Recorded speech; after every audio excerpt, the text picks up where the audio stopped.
Good afternoon, everybody. Hi, Karine. Hi, Peter. You're like that kid in the class. What kid? Like, I'm expecting an apple, like a nice shiny red apple. Nice briefing. Okay, all right. Okay, so moments ago, the President signed the instruments of ratification for the accession protocols to NATO for Finland and Sweden. Before the signing, the President spoke with Swedish Prime Minister Andersson and Finnish President Niinisto to emphasize the United States' strong support for their decisions to apply for NATO membership and reiterate that the United States will continue to work with our NATO allies to quickly bring Sweden and Finland into the greatest defensive alliance in history. Finland and Sweden will make NATO stronger and deepen the transatlantic partnership at a time when Putin's invasion of Ukraine has shattered peace and security in Europe and fundamentally disrupted the rules-based international order. As the President said, this is a watershed moment for our alliance and for the greater security and stability of the world. As you all saw this morning, today the President signed the CHIPS and Science Act, which will supercharge our efforts to make semiconductors here in America, which power everything from our smartphones to dishwashers to automobiles. You have heard us talk about the economic and national security benefits of this bill for months now. But I wanted to lift up one news story that we heard from the President directly today and from Joshua Aviv directly today, the founder and CEO of SparkCharge. We know this bill is going to help major companies like Micron, Intel, General Motors, Ford, and so many more. But when Joshua introduced the President today, we also heard how the CHIPS and Science Act will help young, diverse, and self-starting entrepreneurs as well. Joshua's company, SparkCharge, is the first mobile ultra-fast charger for electric vehicles. And he also started Currently, which delivers a charge directly to EV owners on the road. He manufactures all the products his company needs at their factory in Buffalo, New York. And the CHIPS and Science Bill will help Joshua build and grow his business. As the President said today, this is a once-in-a-generation law that invests in America itself, a law that the American people should be proud of. Also, as you may have seen yesterday, the Secretary Blinken was in South Africa, and he announced the new U.S. strategy towards Sub-Saharan Africa. This strategy articulates our new vision for a 21st century U.S.-African partnership. It recognizes the tremendous positive opportunity that exists to advance shared interests along our African partners, and it reframes and recognizes Africa's importance to U.S. national security interests. This strategy also parallels many of the themes we look forward to addressing in December at the U.S.-Africa Leaders Summit right here in Washington, D.C. We encourage you to review the full strategy and fact sheet posted on the White House website. And lastly, the average national gas price, I know you guys love us talking about gas prices going down, dropped below $4 per gallon, according to a leading market analyst. That's delivering over $100 a month in vital relief to American families with 2 cars. This is the fastest decline in gas prices in over a decade, nearly $1 drop in just 56 days, with gas prices dropping every single day this summer. The most common price at gas stations today is $3.79, and drivers in 5 states can now find gas below $2.99 per gallon from at least 1 gas station. President Biden promised he would address Putin's price hike at the pump, and he has. He is releasing 1 billion barrels of oil a day from the Strategic Petroleum Reserve. He is rallying international partners to release an unprecedented amount of oil, and under President Biden's leadership, U.S. oil production is up and on track to reach a record high. More work remains, but prices are coming down, and the president will continue to call on domestic and international oil producers to increase output so that they can continue to come down. With that, Zeke, you want to take us away? Thanks, Karine. Just briefly, at the earlier chip signing, the president had several coughing episodes. Is it possible to get an update from his physician about his status after his recovery from COVID, please? So, as you know, we shared his negative test today. He has tested negative Saturday, Sunday, and Monday, and now today. We have also said many times, I think during the briefing when we were talking about his COVID case, that he experiences coughs from time to time, independent of him getting COVID. And what he's experiencing right now is the lingering effects of COVID, which is something I'm sure many of us who have had COVID have endured or have to deal with. And so that's what you're seeing at this time. Is there no update from the physician? No, there's no update needed. We had actually said that this was a possibility. We had been clear about that. We actually shared that he has an inhaler that he uses from time to time because he has experienced coughs, as you've heard him from even before COVID, that he has dealt with, and basically what you're seeing right now is lingering effects of that. And we spoke to the doctor about this, and that's what he relayed to us specifically. On a different topic, the FBI is serving a search warrant on the former president's residence in Florida. Was the president or anyone at the White House aware of that search warrant, or has anyone at the White House or the president been briefed in the aftermath of that search warrant being executed? No. The president was not briefed, was not aware of it. No one at the White House was given a heads up. No, that did not happen.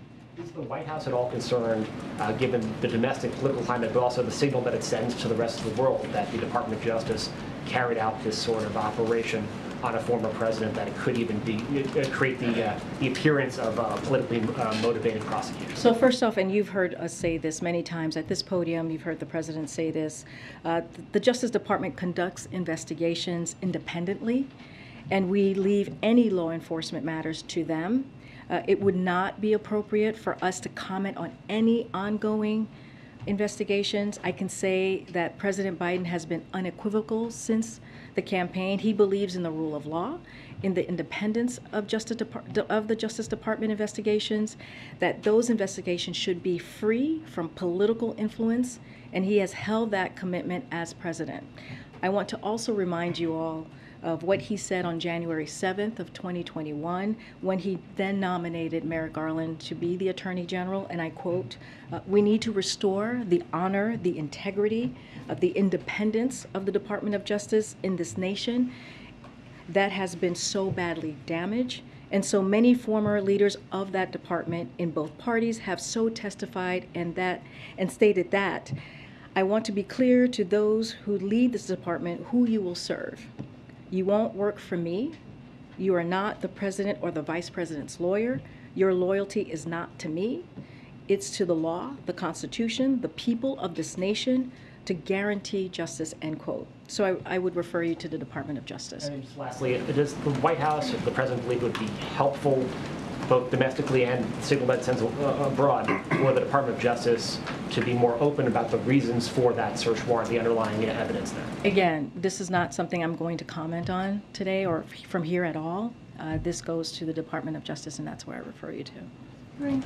Thank you. The president this morning stressed that the CHIPS Act will create jobs, will grow the economy, but when will Americans feel the impact of this legislation? When will this law impact supply chains? When might prices go down because of this? So Secretary Raimondo actually spoke to this a little bit, and the department is already taking steps to set up the office that will implement the bill.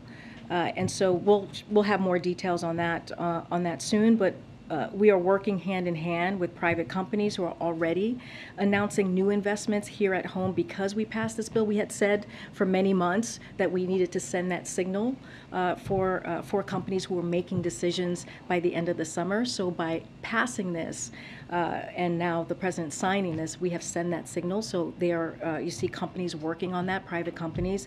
So Intel is going to break ground on next-gen semiconductor factories in central Ohio in early fall. So that is certainly a step forward. Micron is announcing a $40 billion investment in memory chip manufacturing, which will create up to 40,000 new jobs.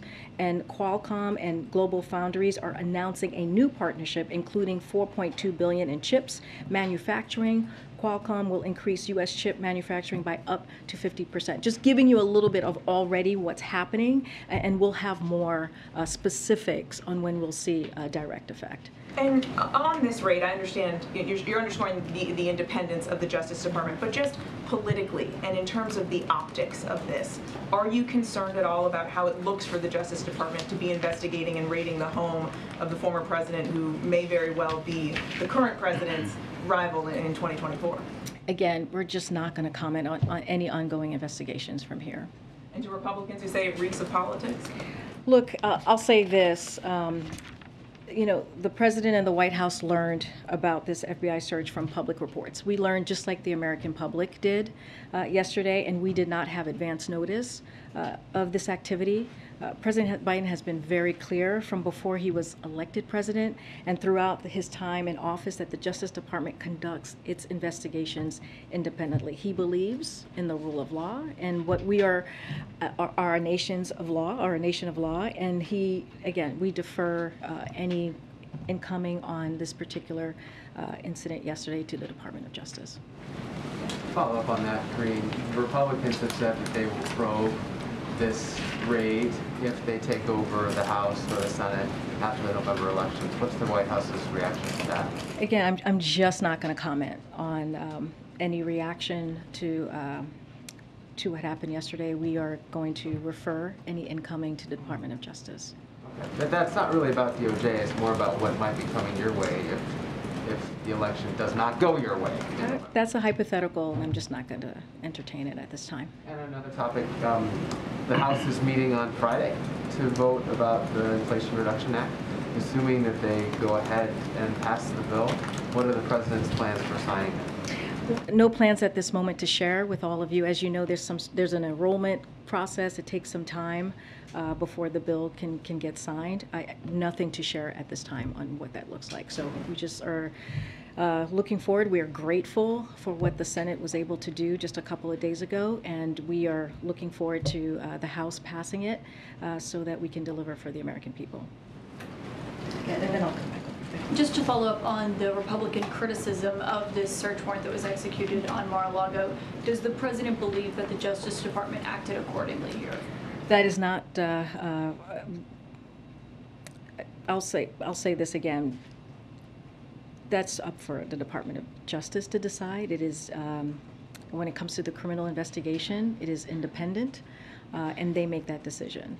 And has the White House been told whether or not Attorney General Garland signed off on the search warrant himself? We learned about this. The president learned about this just like you all did through the public reports. And we learned about this just like the American people did. So you don't know whether or not Garland signed off on it? I don't have anything more to share. So like I said, we did not know about this, and we have not been briefed on this. We learned about this just like the public, just as you all were reporting it through the public reports. And on the president's agenda, how does he plan to use the string of wins that he's had lately and that Democrats have had lately to turn it into a sense of momentum, not just for his own low approval ratings, but also to help Democrats in the midterm elections? So look, you know, what we have seen this past week, and I would argue the past 18 months, has been a president who has a legislative success, more legislative success than any modern president. If you think about the American Rescue Plan, if you think about the bipartisan infrastructure law, if you think about what's going on with chips, what's happening with the Inflation Reduction Act that we are grateful for, and it looks like it's going to be passing out of the House in a couple of days, and so much more. Burn pits, all of these successes certainly is something that the president has talked about for many years. If you look specifically at the Inflation Reduction Act and those components that are incredibly popular when you think about how the American people feel about these, about lowering costs, energy costs, lowering premiums, healthcare premiums. These are things, and especially the Medicare to be able to negotiate, these are things that Democrats have been fighting for 34 years. And special interest groups have said no and have not allowed, congressional members to work really hard and pass bills to lower those costs for American people. And finally, what we have seen this week is a win for the American public. And so the president, the vice president, cabinet secretaries, congressional members are certainly going to be out there talking to the American people, talking about these wins for them that we were able to work together on. And so that's what you're going to see in the upcoming weeks. And you have congressional Democrats right now in their districts talking about this particular bill and others, CHIPS as well, and in their district, and talking about how they were able to deliver. And does the president think he'll get a boost from this? I mean, look, I think our focus is always on delivering for the American people. This is a president who has been in office for some time. A lot of the components that we have seen delivered are things that he has fought for since he was a senator. And when you think about lowering prescription drugs, that's something that's incredibly personal to him.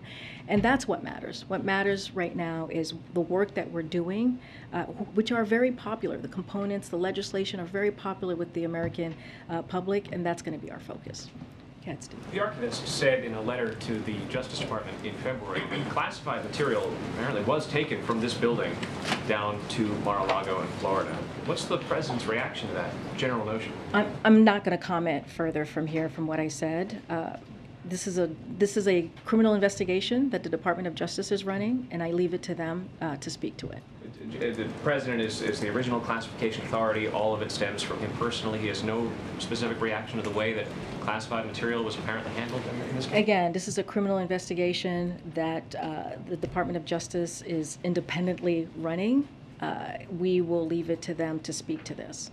Once more on this question of the general reaction to what has happened since yesterday. Does the president feel that the FBI's legitimacy in its decision-making, the way that it handled this, is on the line now? The president has been very clear. I read his quote from when he, on January 7th in 2021, when he nominated Merrick Garland, and how he felt the importance of not politicizing the Department of Justice, the importance of having that independence. And so I leave the quote that I read to all of you just moments ago to you. Separately, the president visited, well, we know that the Speaker of the House was here visiting the president today. Did they discuss the Speaker's visit to Taiwan? I have not seen the president since the event, so I can't speak to that at this time. Thanks, Karine. Do you consider Donald Trump to be a political rival of President Biden? I'm not going to speak to that from here. Well, you talk about Trump all the time. So do you consider him to be I don't talk about Trump all the time. Ultra MAGA? You guys were criticizing his handling of COVID last week. Yeah. You've mentioned his January 6th response a couple days ago. No. So can you say, based on all that, I didn't say anything about Mar-a-Lago. I'm just asking you if you consider the president to be... I'm saying from here, I'm not going to comment on that. Does the president still want to think that he would be very fortunate to run against Trump in 2024, like he has said before? Again, I'm not going to comment on... It's just I'm a not, quote from the president. In the next election, I'd be very fortunate if I had that same man running against me. Does he still all I think can that? tell you, Peter, is that the president intends to run in 2024. Is there a concern here that if you guys don't say more, then these Republicans who are accusing this White House of weaponizing the Justice Department, weaponizing the FBI, that's going to become the public sentiment? If you guys don't say once and for all, we are not doing that. First of all, we're just not going to comment on the Department of Justice investigation. Okay, we're just not going to comment on that. Is this White House weaponizing the Justice Department and the FBI against political opponents? The president has been very clear from before he was elected, very clear on this. Hold on. It's throughout just- his he's time president in now. office. I heard the quote. We will be playing the quote tonight at 6 o'clock. Is this administration weaponizing the Justice Department and the FBI against political opponents? Peter, the president believes in the rule of law. The president believes in the independence of the Department of That's Justice. a yes or no? Just No, is that the is, White House- no, it's a yes or a no for you. I'm answering the question. You may not like it, but I'm answering the question. And I'm answering the figure out what's question and happening. I'm telling you that we are not going to comment on a criminal investigation. The president has been very clear. I laid out what his thoughts were back on January 7th in 2021 about how he saw the Department of Justice. And I'm just going to leave it there. We're not going to comment from here, from this White House, on a criminal investigation that is currently happening. And just one more about the Inflation Reduction Act. Who around here decided that Americans were crying out for more interaction with the IRS? I don't understand your question. You have to say more.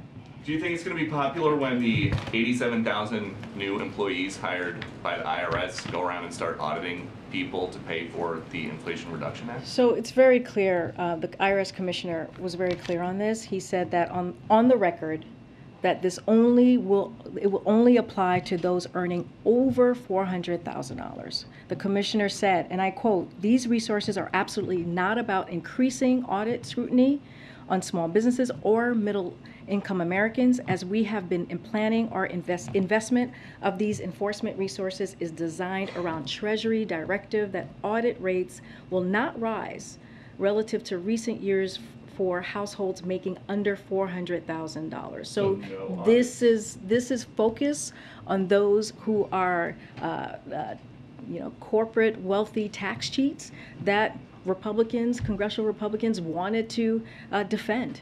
That's who they wanted to defend. They wanted to defend those corporate tax cheats. This is not about that. This is not about folks who make less than $400,000. So no new audits on anybody making under $400,000 No. a year? Very clear, no. Hey, Monica.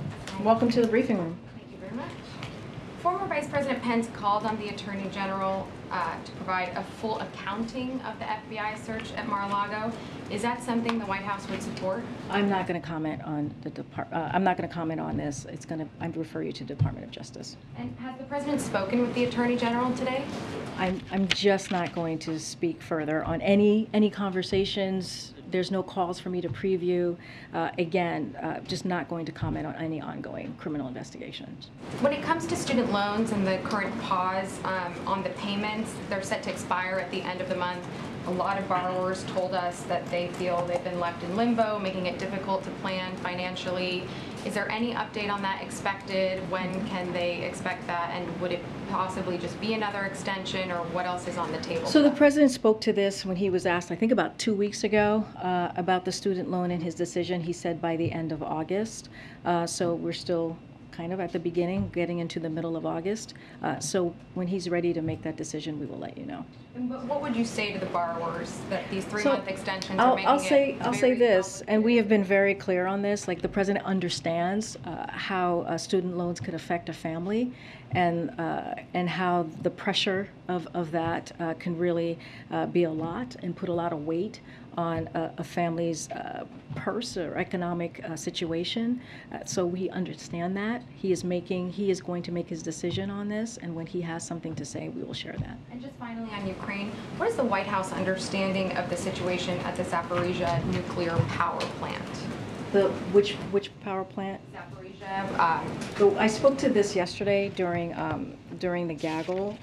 Basically, what we said then is that what I said yesterday is, like, we continue to closely monitor the situation. The ZNPP, the Department of Energy, and the National Nuclear Security Administration report that radiation sensors are continuing to provide data, and thankfully we have seen no indications of increased or abnormal radiation levels. We also are aware of reports of mistreatment of ZNPP staff, and applaud the Ukrainian authorities and operators for their commitment to nuclear safety and security under trying circumstances. Fighting near a nuclear plant is dangerous, and we continue to call on Russia to cease all military operations at or near Ukrainian nuclear facilities and return full control to Ukraine. For our part, we will continue to support the efforts of the International Atomic Energy Agency to fulfill its technical safeguards mandate to assist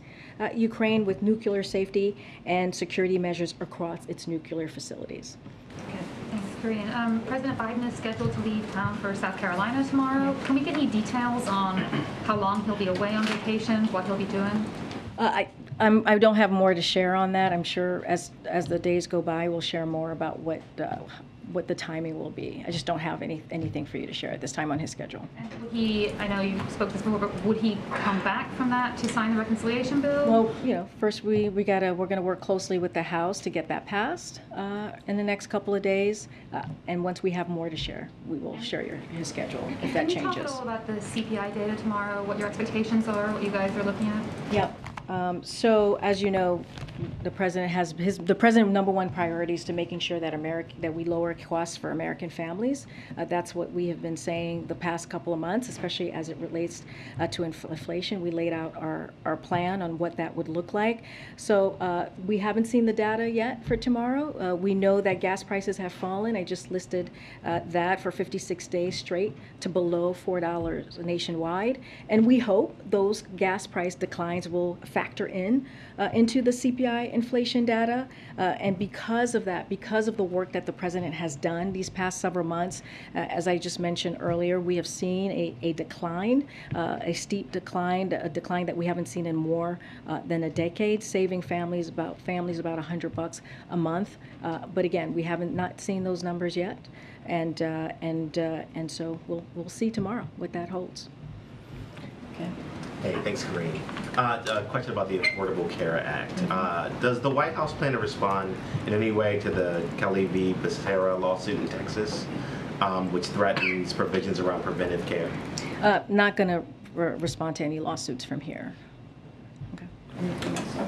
Okay. I'll come to the back. I know that you've spoken about conversations, or not commented on any conversations today with the Department of Justice, but would the White House now rule out any briefings moving forward as this investigation continues, given the accusations around any sort of partisanship impacting the investigation? I guess.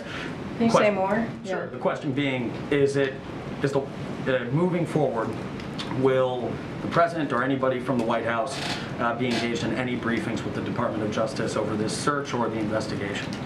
When it comes to a criminal investigation, that is the Department of Justice to investigate and deal with. We give them their independence on that. But not clarifying whether or not there would be any sort of briefings, whether any briefings would be made between the Justice Department and the White House, and whether they would be made public if. No, I mean, this is not again, they're independent. We are not involved in their criminal investigation. That is not something that we do here.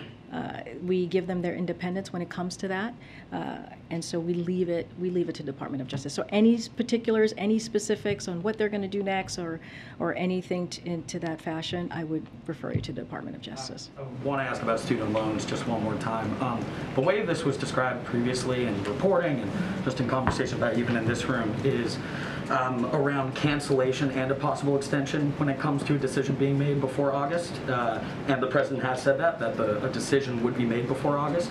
Is it possible that that decision is just limited to whether or not there is an extension or not, and cancellation or any sort of relief is left for another time? So when it comes to the pause, I know there's the pause and the cancellation. We haven't made a decision yet, so I'm just going to go to the pause first.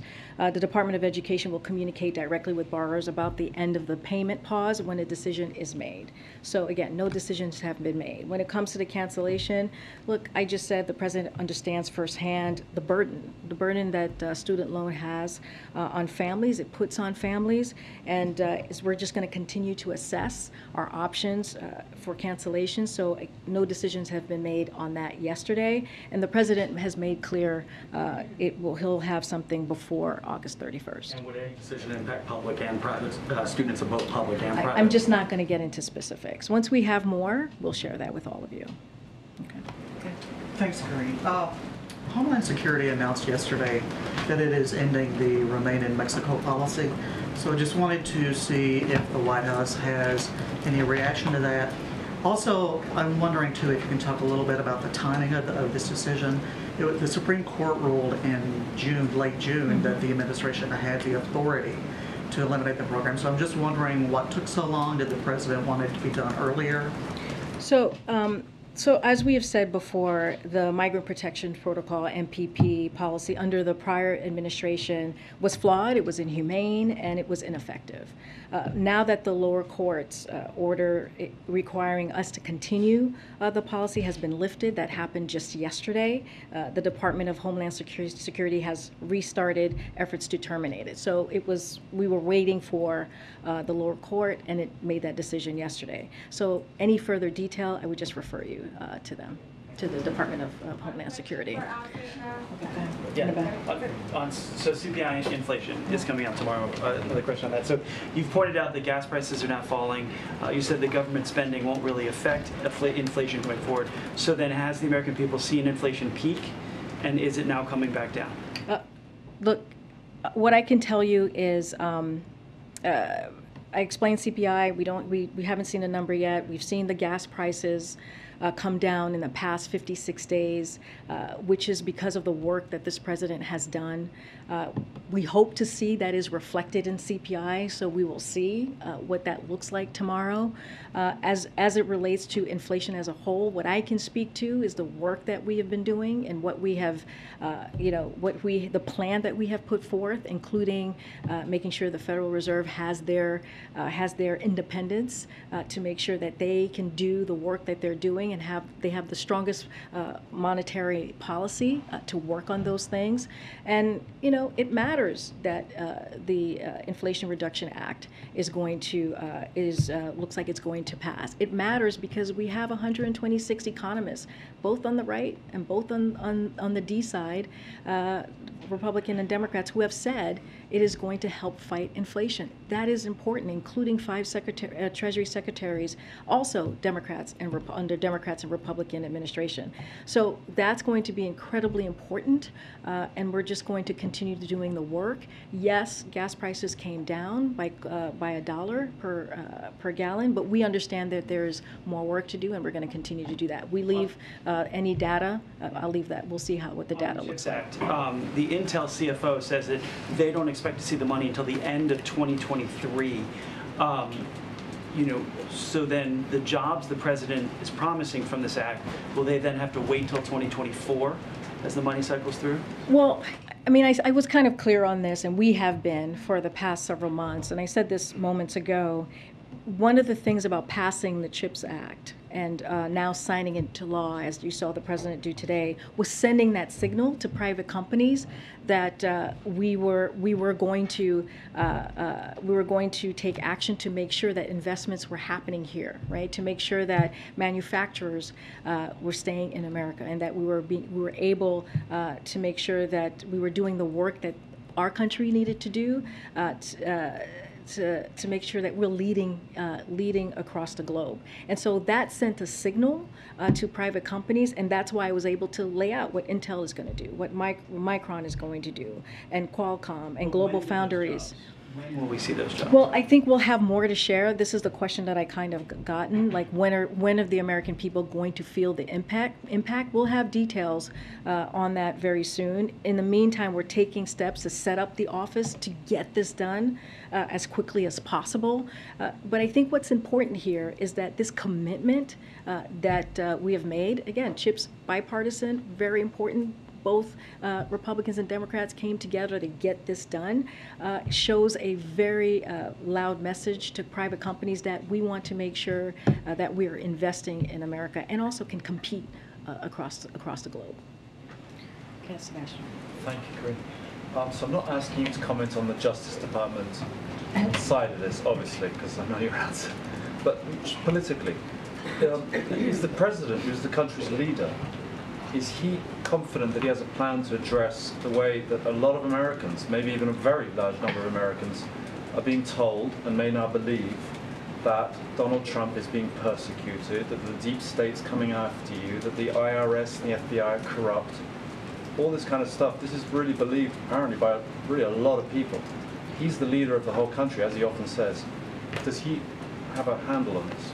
Your question is still asking me to comment on what's happening, right? By me answering it is still asking me a question to comment on it. Oh, absolutely. So I'm going to stick to what I've been saying, is that this is a criminal investigation that's independent to the DOJ, and we leave any inquiry, any questions about what is happening to the Department of Justice.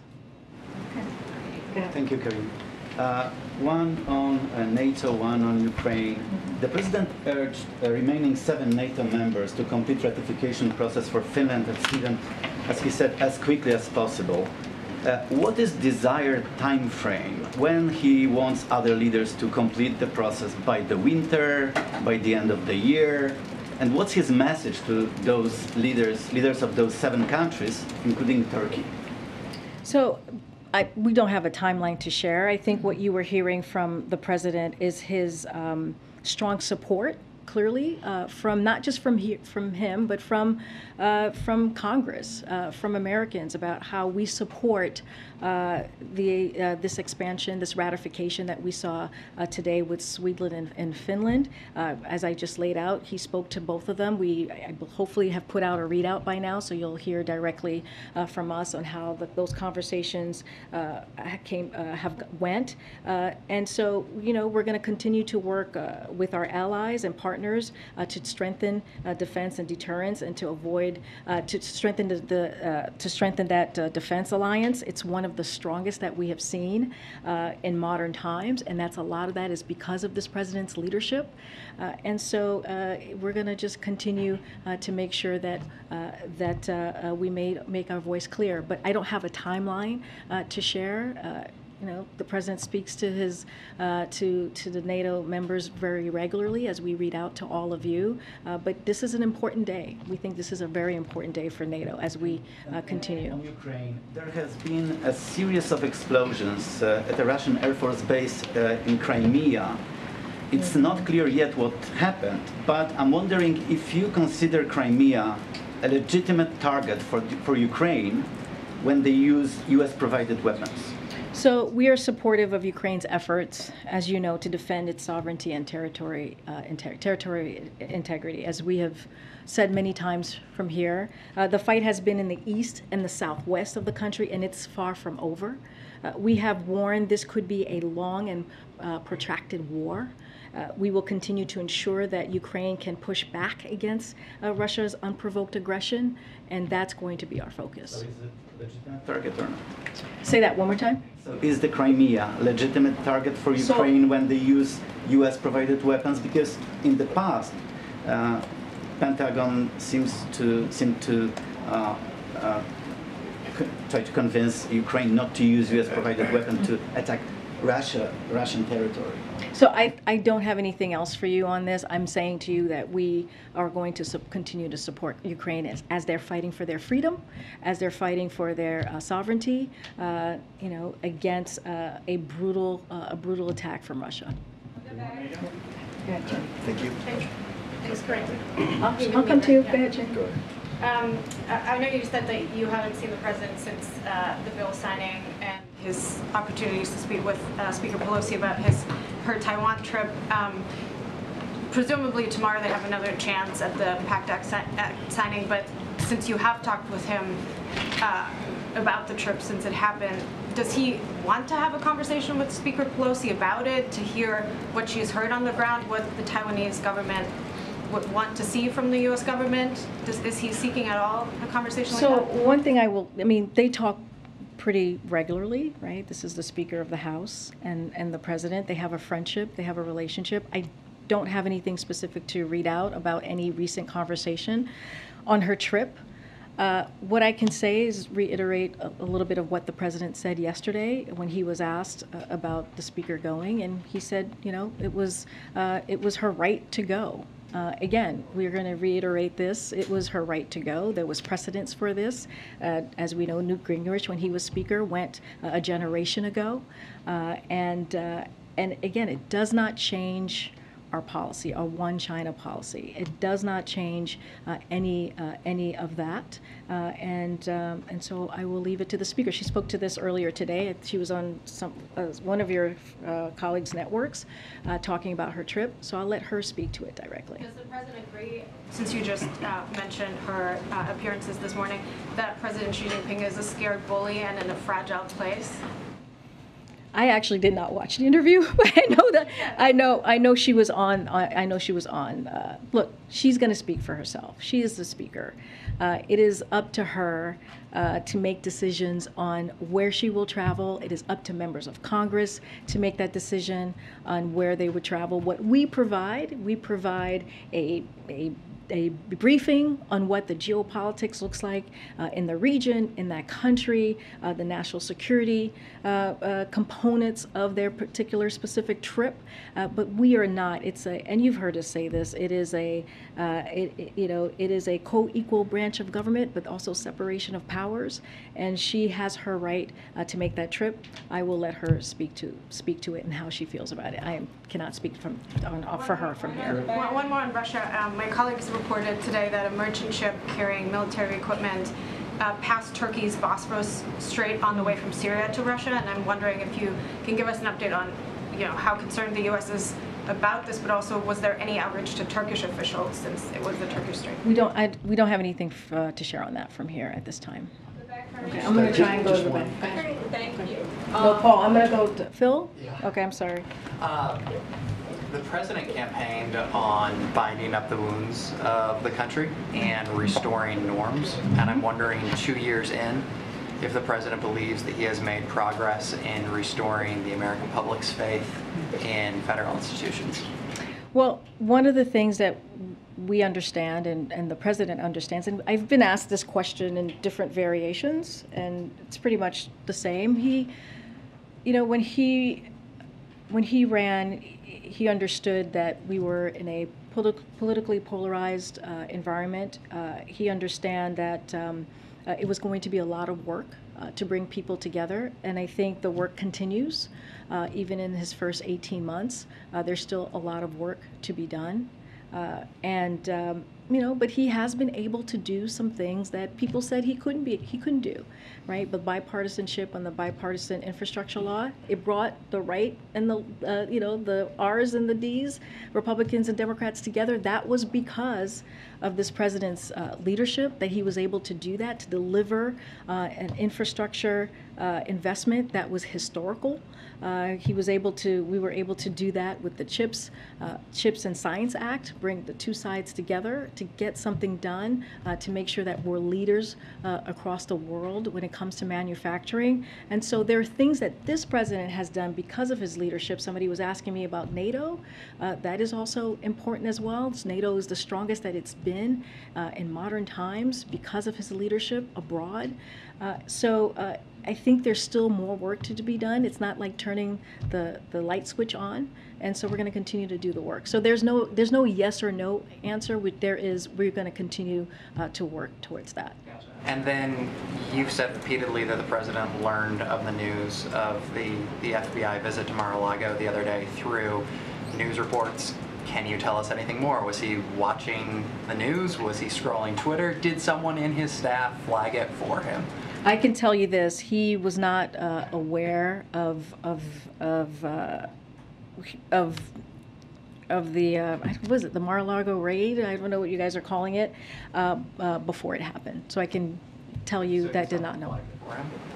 He learned about it really like all of us did. I'm sure maybe someone on his team flagged it for him, but he was not aware. What I can tell you definitively and for sure, he was not aware of this. Nobody in the White House was. We were not given a heads up, and we did not know about what happened yesterday. Communication afterwards between the Justice Department and President Biden? One question for Africa, Karine. I'm going to come back, guys. Thank you. Why do we always have to beg for questions? Africans deserve questions as well, Karine. Come on. What is the latest on communications with Beijing, and are there still efforts to find a meeting for a face-to-face? No update on his schedule on any meeting at this time. Look, we've said this many times that we're keeping the line of communications open with Beijing. The president spoke with President Xi not too long ago. We read that out. It was more than a two-hour and 20-minute conversation. That was his fifth conversation with the president, and on staff levels, there's an open dialogue that we're going to keep. Can I have a question, Karine? Okay, I'll take a couple more questions. Okay, I'm gonna take. Guys, go ahead. Okay, give me a second. We have been asking for Go ahead. questions Go ahead. every time, and even when you give questions to Simon, it's because he forced. We don't need to force for question. We also deserve to have a question. I will Do you I have will get. something against African reporters? On Afghanistan, Jake Sullivan said last year that there was going to be an extensive top-to-bottom review of the wall and how that went. Can you start again because someone was yelling over you? Afghanistan. Jake Sullivan said last year that there was going to be a top-to-bottom extensive review on how that withdrawal went. The hot wash. There was some reporting today that that is not going to be ready for the one-year mark. I guess the question is, why is that process taking so long? What has been the holdup there? So I know you're talking about the hot washing specifically. So the update that I can give you from here is that departments and agencies have begun their independent after-action reviews of the operations at the end of the U.S. military mission in Afghanistan. And again, once those internal reviews are done, we will have an opportunity to look at the full picture. Once they're done, we will give you the full picture in a way that will help inform future operations. Department and agencies will share lessons learned consistent with operational and classification security. It's just still underway. Once we have that, we will share our lessons. So that's wait on like agency level, department level. You haven't, White House hasn't received any. From what I understand, it's the department and agency levels. There's no set timeline for when that's. Don't have a timeline for you on this. Go ahead. Go ahead. Can I Go ahead, have a Andrew. question, Karine? Thank you. Adjacent to the news of the day from yesterday, since the news of the search of former President Trump's home became public, there's been a lot of reporting on chatter among extremists online about the possibility of violence, people talking about Civil War II, et cetera, et cetera. The president put out a domestic violent extremism strategy last year. Is the White House in contact with the Justice Department, DHS, or other departments about preparing for possible violence as a result of this? So we've been very clear, and so our message is this, that the president and this White House, there's no place for political violence in this country. People have the right to raise their voices peacefully, but we would strongly condemn, as we have many times from here. The president has condemned any efforts to plan violent behavior of any kind, and so we would ask Americans to remain peaceful in this time. Again, this is something that we condemn. I don't have anything more to share about the particular policy that you're asking me about. Go ahead, right behind. Thank you, Karine. Can you speak to the importance of the Inflation Reduction Act reaching Black and Brown communities, which we know make up a disproportionate share of poverty rates and pay more in energy costs? And to what extent will the administration ensure that it's implemented equitably? So clearly we have to get this passed. We're going to work very closely, as we have been, with Congress to get this done, because this is incredibly important, and we want to make sure we deliver this for the American people. I think if you look at how prescription drugs are going to go down, because Medicare will be able to negotiate with companies, with pharmaceutical, that is going to be incredibly important, right? When you think about brown and Black communities are spending, and not just them, but you think about Americans across the board that are spending so much money, our seniors, just to get that vital drug that they need just to live their everyday lives. That's going to have an impact on brown and Black communities, we believe. And when you think about utility bills coming down because of this investment that it's going to make in lowering energy cost. And so those things are going to make a difference. When we think about the ACA premiums, that's gonna keep our lower cost on healthcare. That's going to make a difference in communities as well. And so when you think about the president's economic plan more broadly, it's always been about making sure that it is economically fair, that we don't leave anybody behind. We talk about building it from the bottom up and the middle out. We want to make sure that no communities feel like they're being left behind. And so that has always been part of the president's agenda. And you see that here with the Inflation Reduction Act as well.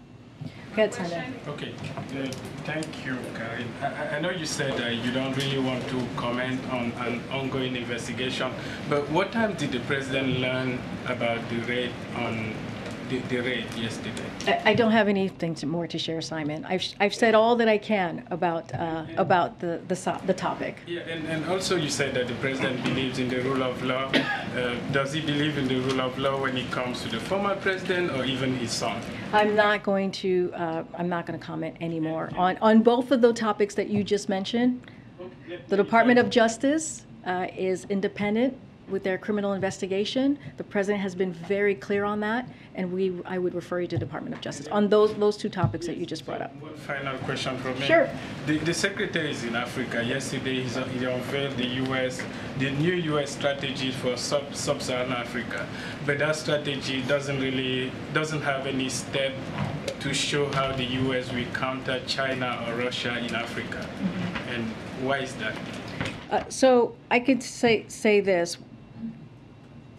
We want to make sure that one of the things that we made sure about this, our strategy, it had a different approach on a unique approach on about how we are doing it.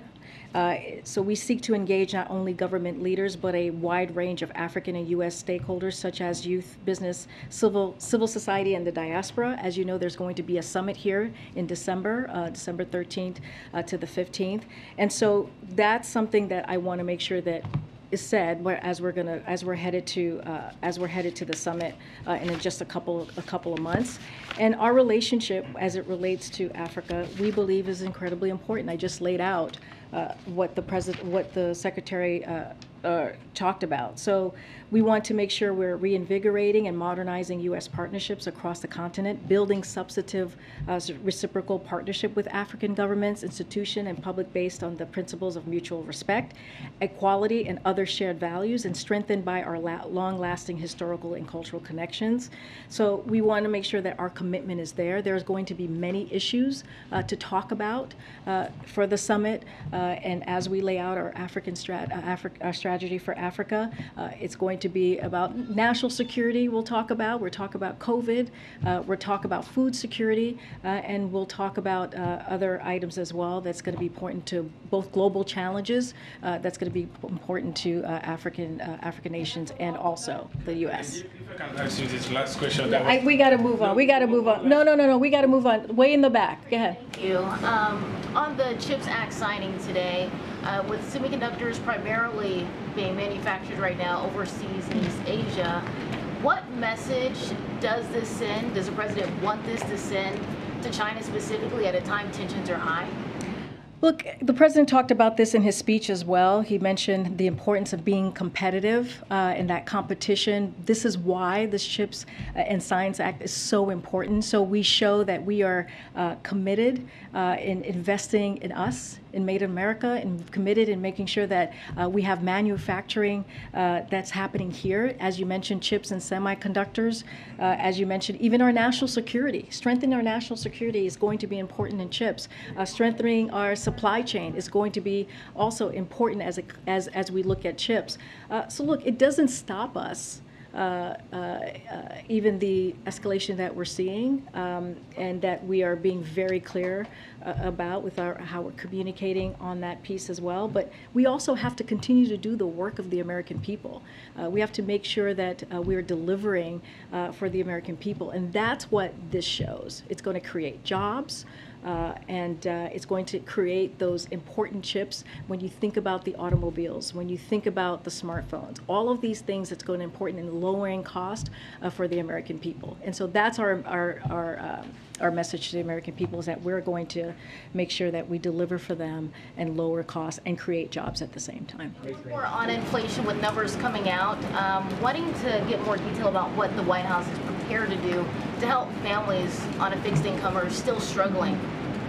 Look, that's top of mind for this president. We talk about that, pretty regularly. How lowering costs for Americans is so important. How lowering costs for Americans is critical. We understand what is happening. The president personally understands what's happening around the kitchen table and the conversations that people are having about how are they going to put food on their table, how are they going to put gas in their car. That's why one of the things that we have been talking about and working on with the gas prices coming down the last 56 days matters. It gives Americans a little bit more of breathing room. So the president laid down what his inflation plan is. He knows there's still more work to do, but again, the Inflation Reduction Act, once that gets passed, that is going to make a difference in people's lives. Prescription drugs, utility bills, and we think about ACA, bringing down the premiums for folks.